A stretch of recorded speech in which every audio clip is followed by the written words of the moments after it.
The Little Things and Art of May 2025 is a part of my monthly vlog series where I reflect on the previous month, especially the little things that keep me grounded and happy in the world that often spins too fast for me.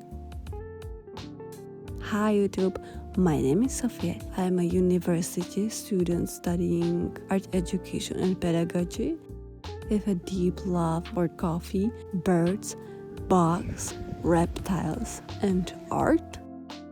This video series features small but meaningful details from my camera roll, now from May, glimpse of nature, fauna, especially birds and bugs, but also reptiles. I like to place their names in one of the corners of the screen. Most of the footage comes from my garden, which I've been slowly shaping to encourage a thriving space with biodiversity for all kinds of animals. I also capture flora and urban settings, the art of shadow and light, color and shape, and sometimes small things like coffee or food that I enjoyed, or anything else that I found fascinating. I make these videos because the world felt overwhelming, and taking time to notice what's around me helps me stay happy, grounded, and connected to my creative spark.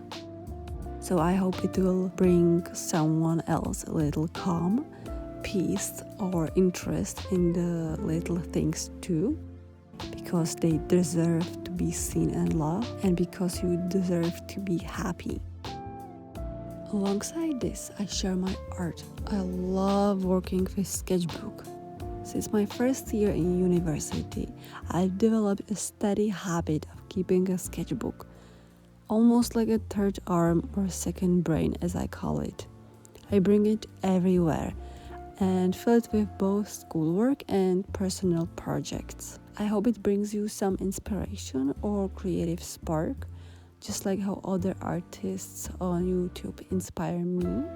My art is shaped by what I experience, feel, and consume. In May, it was hard to find time for art and work on it because it was my exam season. I was focused on my finals and my bachelor's thesis presentation, so I only managed one page in May. But I love that page because it celebrates how I nailed my thesis presentation way better than the next final, which was face-to-face and a lot of talking and a much harder one. And while I had my exam season, in June I had an upcoming presentation of my university portfolio. So when we were encouraged to show a diversity of mediums, I realized I was missing some printmaking. So I turned to mix two techniques: symmetry printing and linocut, or linocut, sometimes called linoprint or linoleum art. Symmetry printing is a simple type of monotype printing where you apply paint on one side of the paper and press it against the other half to create mirrored forms that you can't fully control or predict. I applied paint to one whole sheet of paper and pressed a new one on it. I used Gansai water-based paints and the size of the paper is A5. I combined it with Linocut or Linocut, a relief printing technique where you apply color with the roller to the raised areas of the carved mold and press paper on it, or press the mold onto paper, depends how you want to do it. There are various types of linoleum you can use for Linocut.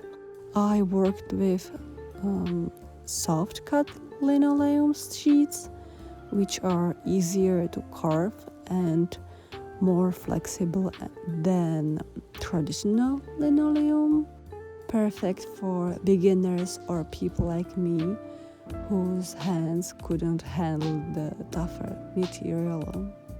It was a playful experiment, trying to capture the duality between the random organic results of symmetry printing and precise geometrical patterns of Linocut that I made. The process itself was incredibly fun, creative. It sparked this creative sparked in me because I got to test drying times, mixing colors, layering textures, and just experimenting freely without any exact form how the final artwork needs to look, which was freeing and much more calming. I would love to hear from you. What have you been creating lately, or simply noticing more in the comments? Thank you for being here. Bye bye.